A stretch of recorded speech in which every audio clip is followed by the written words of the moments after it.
In the name of Allah, the most merciful. Welcome to Al-Huda Light, where we share the timeless legacies of great Muslims. Today's episode is about one of the most influential men in Islamic history, Umar Ibn al-Khattab, the second Caliph of Islam, the man who walked a path of strength, justice, and unwavering truth. His early life in Mecca.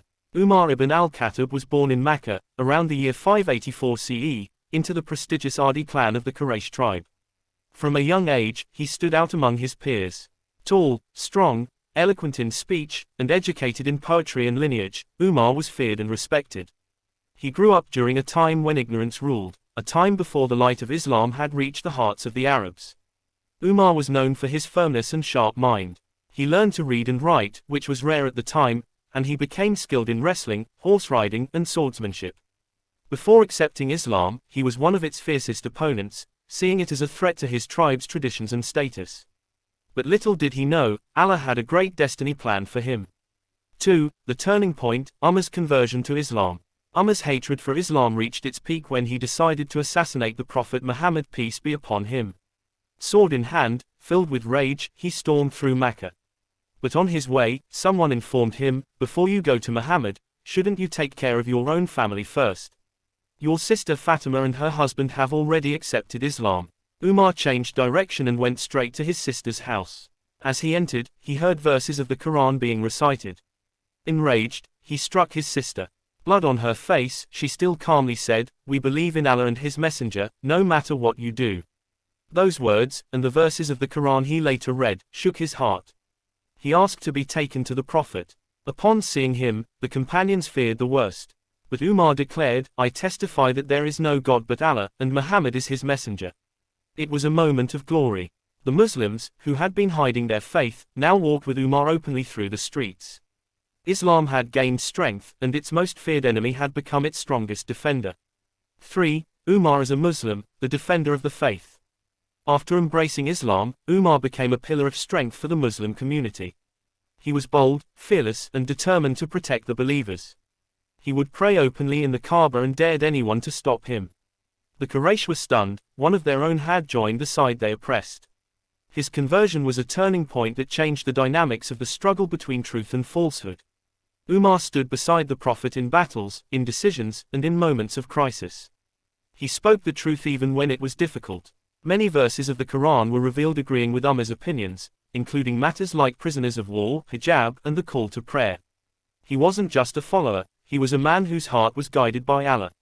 4. The Caliphate begins, Umar as the leader of the Ummah. When the first Caliph, Abu Bakr, was on his deathbed, he chose Umar as his successor.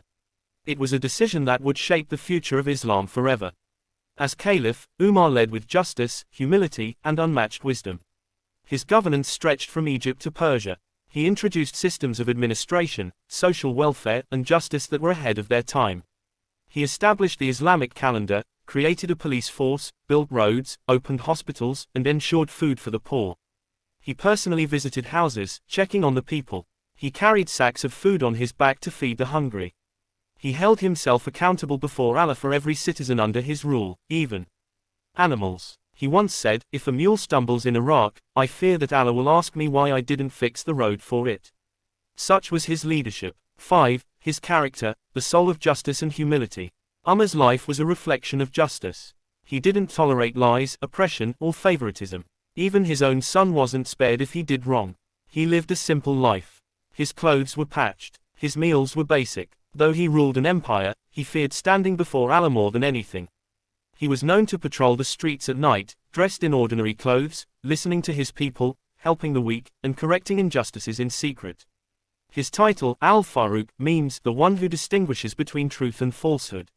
He earned it because of his unwavering dedication to justice.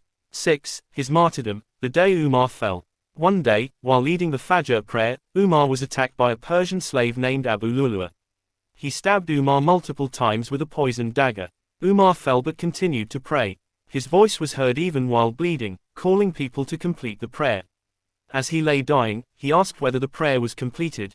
Even in his final moments, Islam came first. He appointed a council to choose the next caliph and returned to his Lord, honored and loved by all of Islam. The Prophet once said, "If there were a prophet after me, it would be Umar." Tirmidhi. Final lessons. What Umar teaches us today. No one is too far from Allah's guidance. Justice is not a position, it is a responsibility. A true leader walks with his people, not above them. Fear of Allah is greater than any worldly power. Umar Ibn al-Khattab is a name etched in history, a man who began as an enemy of Islam but died as one of its greatest heroes. Conclusion. This was the story of Umar, the sword of truth, the light of justice, and the voice of the oppressed. May we learn from his life and seek to walk in the footsteps of the righteous.